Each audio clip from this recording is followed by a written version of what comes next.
मैं तो पुलिस पे हमला किया, जिनका एनकाउंटर हुआ वो सही है, हत्या किसी की भी हो गलत है, लेकिन जो समाज के लिए खतरा है, जो समाज को नहीं मानते, कानून को नहीं मानते, देश को नहीं मानते, उनको इस देश में रहने का अधिकार है क्या? जो मानवता के लिए खतरा है, जिनने मारा उनके खिलाफ कानून के तहत कार्रवाई होगी, उनकी गिरफ्तारी हुई, उनको सजा मिलेगी, इसमें कोई भी।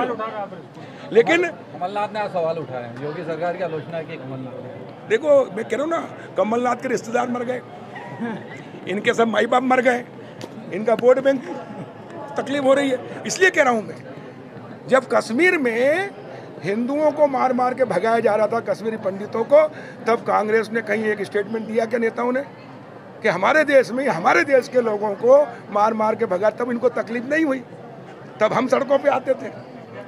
अब जब देशद्रोही, आतंकवादी, हत्यारे, गुंडे, बदमाश उनका सफाया हो रहा तो इनको तकलीफ हो रही, तो समझ जाओ कि कांग्रेस किसके साथ है, गुंडों के साथ है कि देशद्रोहियों के साथ, इनके साथ है कि देशभक्तों के साथ है। हमारे लिए पहले देश, समाज, फिर पार्टी और फिर मैं। इनके लिए कुछ नहीं, सिर्फ कुर्सी। गांधी भी नकली, एक परिवार बस सब कुछ, उसके लिए पूरे देश को बर्बाद कर दिया। बताओ, आजाद भारत को 75 साल हुए, 60 साल कांग्रेस ने राज किया, ये कहाँ से हो गए? ये कांग्रेस के राज में हुए, वो पूरा देश गरीब कर दिया।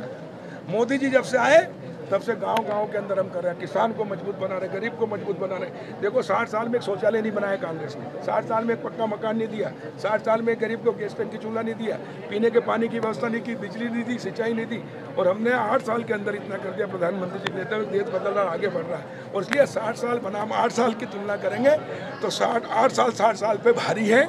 और इसलिए जनता सब समझ रही है, जनता को तक हम पहुँचाएंगे, हमारे कार्यकर्ता। और कांग्रेस मुक्त भारत करेंगे, यानी भ्रष्टाचार मुक्त भारत, अलगाव मुक्त भारत, आतंकवाद मुक्त भारत, टुकड़ा टुकड़ा गैंग मुक्त भारत, और कमल युक्त भारत, यानी खिलता कमल, खुशहाली, समृद्धि, विकास का। गुंडे लोगों को जीवन को खतरा थे, जिन पे 100 केस है, जो सरेआम गोलियां मार रहे हैं, पुलिस में भी गोली चलाते हैं, और जब पुलिस उनको मारती है तो इनको तकलीफ होती है, रोने रो रहे हैं। कांग्रेसियों को नींद नहीं आ रही कि इनके शुभचिंतक मर गए।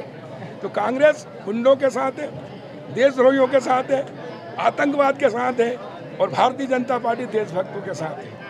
कांग्रेस के समय सीमा पे आप देखते थे टीवी पे कि लोग पत्थर ले लेके पुलिस को, सैनिकों को मारते थे, लेकिन उनके हाथ बांध रखे थे कांग्रेस ने कि आप गोली नहीं चलाओगे, विरोध नहीं करोगे, मार खाते रहो।